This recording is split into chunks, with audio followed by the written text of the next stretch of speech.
everybody, I am back. All right, so I think there's finally some material that I'm interested in working with.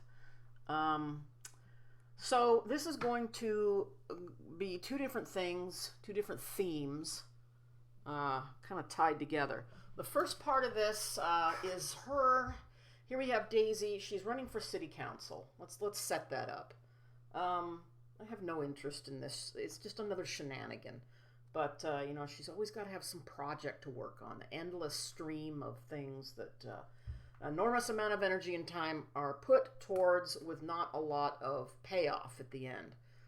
So we got two things happening. Is she's going to be talking about, she's reforming. She's turning over a new leaf. She's talking about her propensity for stealing, which is really kind of part of her theme. Going into always the high-end grocery store. She doesn't just go into Ralph's. It's got to be Erewhon, top-notch. And stealing the harmless harvest coconut juice and whatever, the smoothies, and helping herself to the hot food bar and then just walking out with it. So she's got a revelation going on now.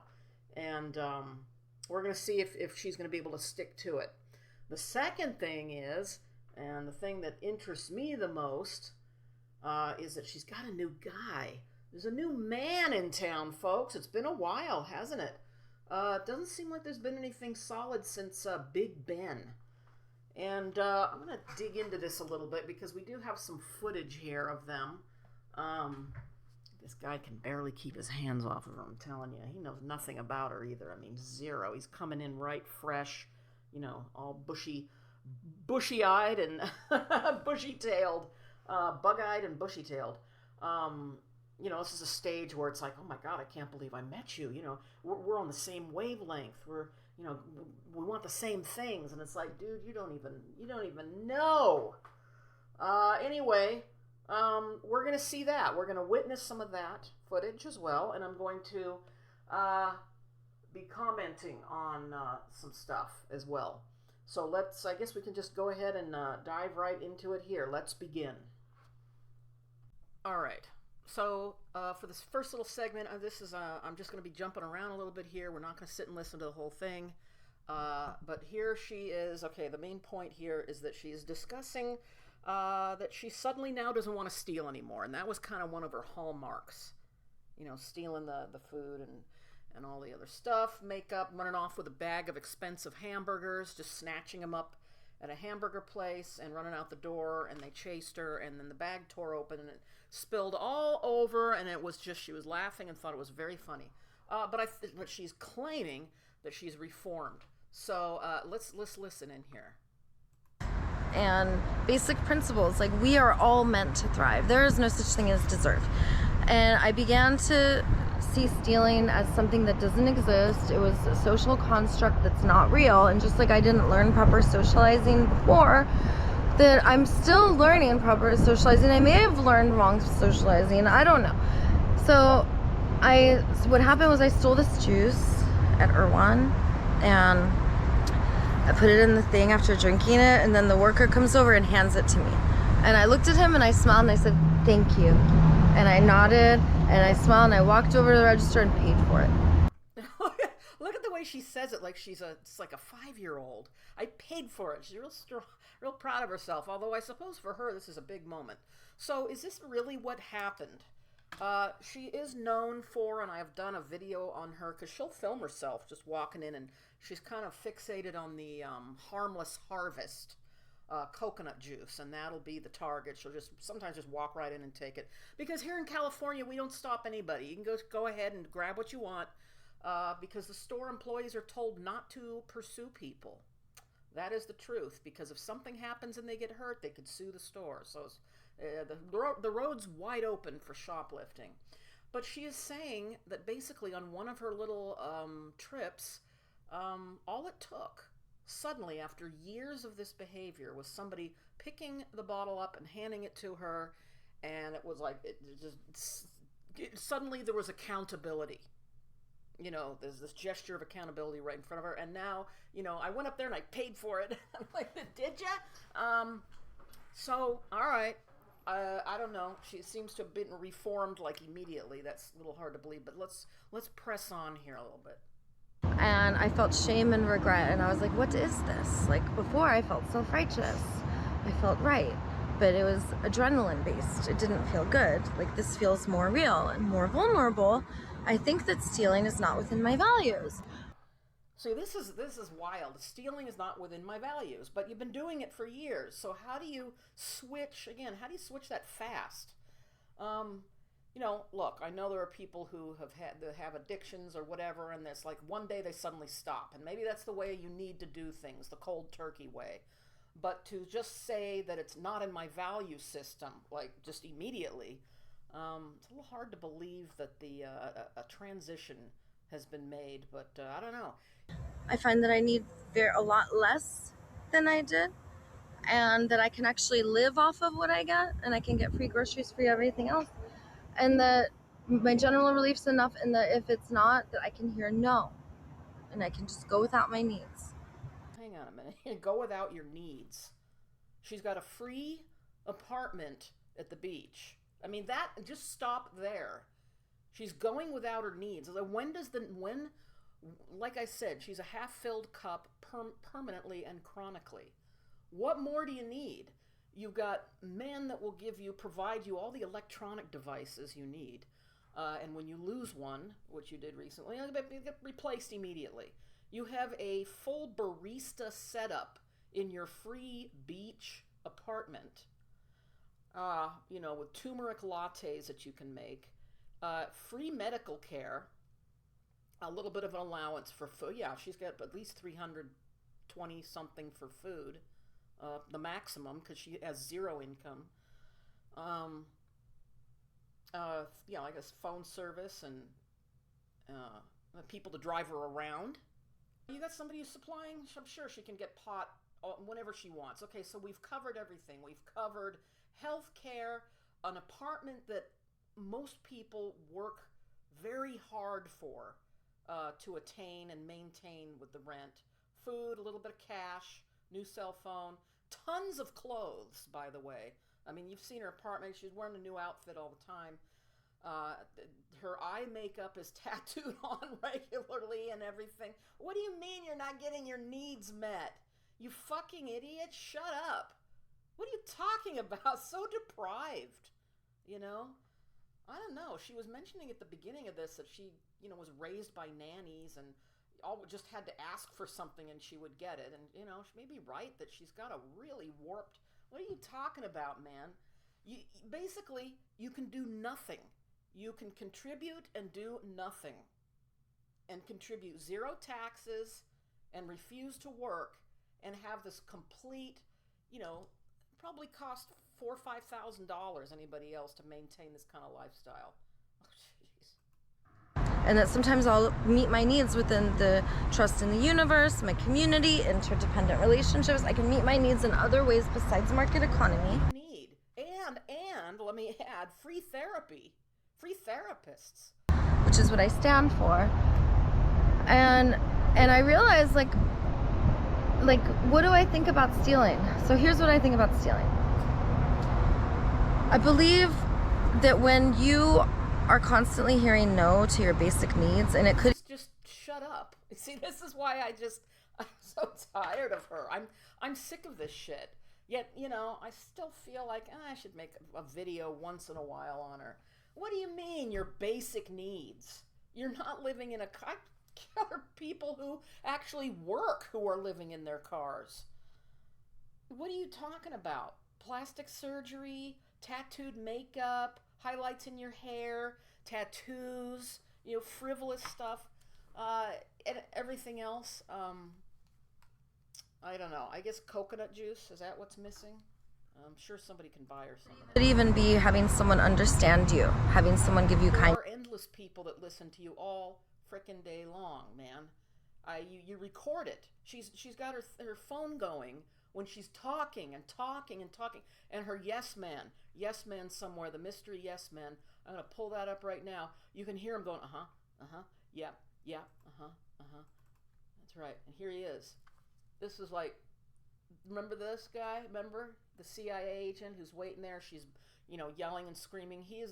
I don't know who he is, whether he's still in the picture, but this guy, private bodyguard, kind of witness here as she's screaming and yelling at the family court thing down in, was it Lakewood or Downey? And he's going to turn around, drive her ass all the way back up. He could buy her lunch, everything. The whole day is covered. Can you imagine? It's like having, she's set up this system where she's got servants.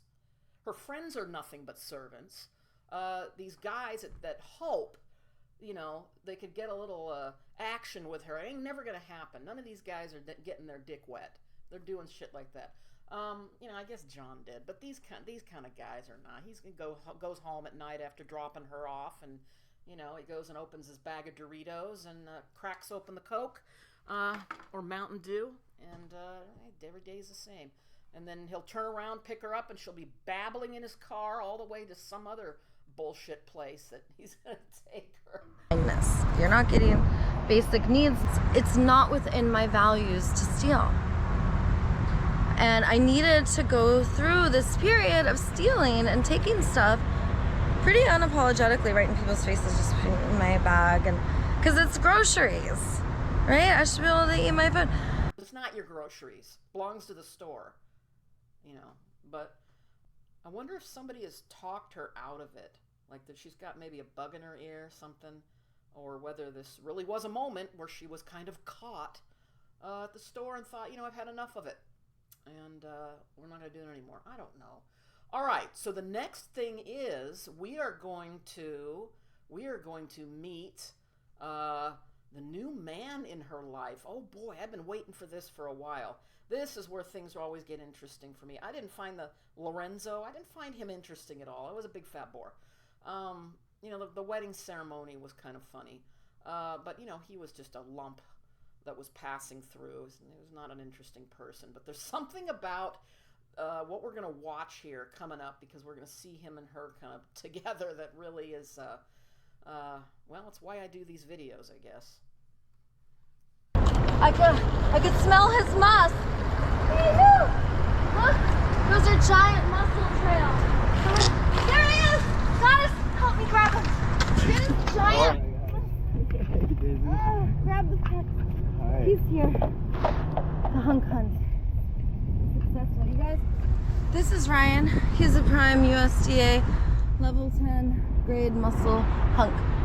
Hi, my name's Ryan Blomberg, and I met Daisy recently in Santa Monica, and we just hit it off like no other. And as a homeless young adult, came up through the system about 10 years ago, and been around maybe the entire of Los Angeles since then. Came back and was reevaluating life, and met Daisy and found out she's running for city council. And as someone who is from Santa Monica homelessness, I thought it was the perfect thing to come along and join her journey. Never met someone as cool as Daisy. And we agree on a lot of the same stuff. And that's why I was All right, so this guy, first off, his name's Ryan Blomberg.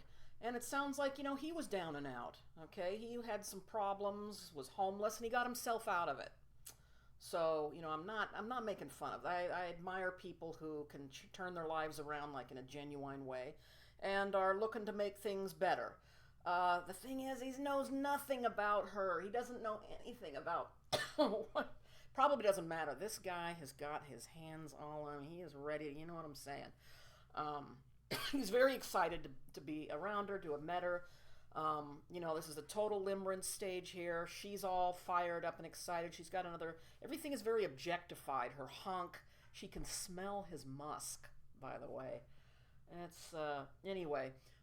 So he thinks, my God, these are two star-crossed lover situation where they came together at the right time. And I think they did, because, we're going to open up a new chapter here. He doesn't know anything about her past. It just seems like this is absolutely perfect. Probably is. Now, it sounds like he is her running mate, but I don't know that you have running mates. When you are going in for city council, it's just you, right? You don't have it's not like the president and the vice president, but they each need $1,000, okay?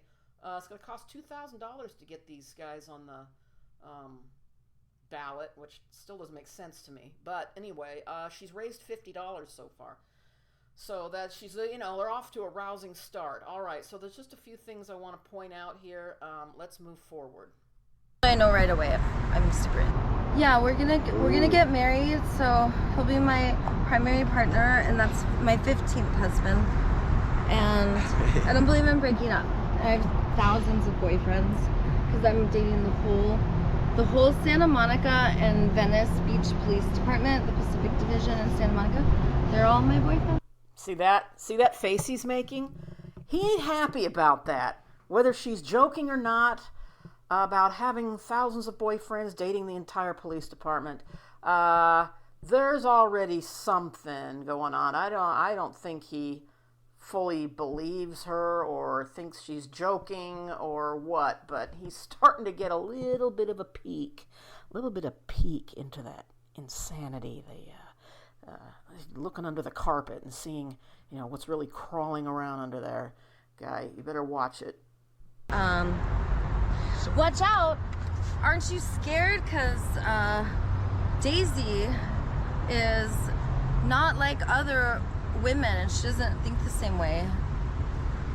Daisy is definitely not thinking like anyone I've ever met. She's one of the only people I've actually seen out here in the streets trying to make a difference with every person that she crosses by. Even with a megaphone at her side. Never seen anyone with a bubbling kindness for absolutely everything that's like dirty and grimy, and she comes along to bring the light. And then another question I would ask. Wow, he is really handsy, isn't he? Boy, he can't believe what he has lucked into. Look at him. He is all over her. Did you notice that kind of that little head bob that he did? Kind of bobbing around there. Let's take a look at that. Look at that. He can't fucking believe his luck. All right. Well, we are going to take a look at something that was just posted this morning. I downloaded it from TikTok, so the little arrow in the middle shouldn't be gone. And you know what? There's already trouble in paradise, okay? Because apparently this new guy, it's over. It's done. It's not going to work. I mean, this is like, at least it was very quick. But some of the issues that look like they could have become, wedges in this fledgling romance actually have already become a huge problem. And okay, so I'm going to start playing this. Now, the first little part of this, her sound is not good.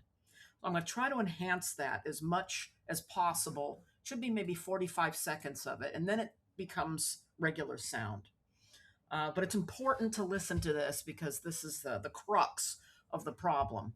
So let's go ahead and let's start it up and let's take a listen. I want to share a struggle.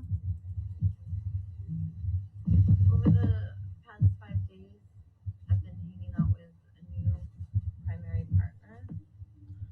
And yesterday was the first time I felt like I saw another side of him that didn't feel good. And the conflict began over what seemed to be like a misunderstanding. I stood in a grocery store line because I thought it was shorter, but he interpreted it as me flirting with another man or embarrassing him. Okay. So, of course, we do have to remember that Daisy she goes into this cool, calm, and collected mode when she's the guru and the explainer, the teacher and the therapist and the leader. Okay. Because these post moments with people, she just acts totally like very calm and control. She has she sees the whole picture. And of course, you'll also kind of get to realize it's kind of always the other person's fault too, right? It's the other person that has the problems. Although she is admitting here, yeah, I did the same thing, blah, blah, blah. So there is that. But she takes on this tone like the guy had all the problems. Maybe he does. I don't know. We didn't even get a chance to really know this guy. But from what I remember in that, just the last clip that I showed you where they're standing there and she's talking about 1,000 boyfriends and that she's going to go to the police station. They're all like her boyfriends or something. And he didn't look like he liked that. Okay, so this is something this is a sore spot. And I guess if we just take this on the level that she's showing it, is he's already displaying signs of insecurity and jealousy. Uh, but she did tell him, I'm non-monogamous, non-monogamous, monogamous. But men, there will be men that are not into that will agree to fucking anything to get into a woman's pants. They'll adopt her cause, and it seems like they kind of shared the cause here. But they'll get on board. Yeah, I'm gonna move into her lane. I'm gonna orbit around her, whatever she wants. Yeah, ethically non-monogamous. I don't know. I don't like that, but I can do it. You become singular, like with blinders on. Then reality starts to sink in. So let's hear. Eventually, the sound will get a little louder. Here, let's continue. And that wasn't the case, but even if it was, I identify as ethically non-monogamous, and I do not agree with jealousy. And also, if he's perceiving me in situations and then accusing me and not listening to my truth, that tells me he's looking through a trauma lens and not able to listen to anything other than that. He's very rigid in his thinking, not able to change his thinking. Later, he thought I said I wanted to dress him up as a gay friend and take him to a gay bar, but that wasn't what I said. I said I wanted to go to the Abbey and get dressed up together so I could meet a token gay friend, because I love gay men. They're awesome. They're all right, fun. All right, fair enough. But why would you've got a new man in your life who wants nothing more than anything than to get you home and into bed or whatever, just go for it, or at least spend time with you alone. How many younger single guys who are hot for a woman are going to say, yeah, let's dress up and go to a gay bar so that you can hang out and make new gay friends? It's just like kind of she what it is also is she kind of hooks up with men that seem fairly normal. None of these guys so far seem to be like kind of as colorful and off center as she is. She kind of picks normies to hang out with, and then of course they're gonna not be able to do yoga at 3 a.m. and they want to go to a gay bar and watch as she and chats up other men for whatever reason. Whatever happened to the blonde gay guy that she was hanging out with? Remember last year, the exercise partner? He was in her studio. He would wear the long socks, and they'd do like these bust increasing exercises together. These twerking exercises. Did he get tired of her? Every friendship and relationship has an expiration date that is coming pretty close down the tracks, although they're not really friends. Everybody's a servant. He reacted as though it reflected my values and my respect for him, which I didn't understand how those go together. And he told me he wants a partner who honors and trusts him. And he said he was 90% out of the relationship and questioned whether he wanted me as his primary partner. Oh, that's interesting. So he's got like a scale that he uses. I'm 90% out. I don't know how long this has been going on. It sounds very new. But yeah, 90% is pretty much I wonder what is the 10% his dick? You wonder, what is the final? Okay, that is it. We're down 9, 8, like your cell phone battery is running out, and then 1, and then, bleh, the phone shuts off. But yeah, 90% out is probably should move on, because he's not into some of these. She's going to throw curveballs at any man she's with constantly, testing, pressing, doing her own thing, weird hours, making scenes in public one way or another. So it's a lot for these kind of fairly normalish. I mean, everybody's got problems, but there's sort of a base of normalness, I guess. I don't know. Maybe not. Well, after just 5 days. He also expressed after beliefs about homosexuality that are very different from my own. Okay. And when I realized he had misunderstood me, I apologized, tried to repair the misunderstanding because hurting him wasn't my intention. And he wasn't able to move out of his state. He wasn't able to reason or listen to logic. He just wanted to accuse. And what frightened me wasn't that he was hurt, it was how he expressed it. Instead of telling me what he was feeling or needing, the conversation became centered on accusations about what I was supposedly doing wrong or what kind of person I was. And it felt like a character bashing. And I asked him to stop and shelf it till both of our hearts were open. I said, look, we're not going to have a valuable, fruitful discussion in this state. All right. Well, the thing is we don't know what this. I remember last time Daisy tried to do repair work. It was with Prince, and that was pretty ugly. That was pretty awful. I don't know what state of mind she's in, but I'm wondering how this discussion with this guy really went. But the thing is he's already not into it. You know, it's not a match, and that's why you get to know somebody first. Dating is about getting to know somebody, and you realize this lady is non-monogamous, has 1,000 boyfriends, and wants to take you, dress you up, and go to a gay bar so she can meet other gay people, gay friends. No, not that she's gay, but you know, it's just kind of it's an interesting activity to do with somebody who's you're supposed to be romantic with. But I guess people do all kinds of things. Let's wait till we're not upset. And I know you're upset. It's not his fault, poor thing. And I recognize that pattern because I used to communicate that way myself. Through years of healing, I've worked hard to stop attacking. She called him a poor thing. It's a little pandering. I mean, how do we know he didn't have a good point? She doesn't have this conversation recorded. That would be very interesting. So we can only speculate whether he deserves to be called a poor thing or if he had some good points. I don't know. People during conflict, and instead I become curious. I repair misunderstandings and I stay connected. The next morning we agreed. We've seen how that happens. She blows people off. She tells people to shut up, is what she does. If there's stuff that she doesn't want to hear, and you start getting into uncomfortable areas for her, she'll just shut down the conversation. But here, it's like she's, 20 plus years in therapy. This is my technique. It's like, you're brand new to this too, Daisy. I don't know how that went. Discussing it. Being today. This morning we said we weren't going to discuss it. We were going to discuss it with a third party later. Oh boy, that sounds fun. Let's bring a third party in so they can sit down and hear about our 5-day relationship and how he's 90% out of. Who wants to sit and listen to that?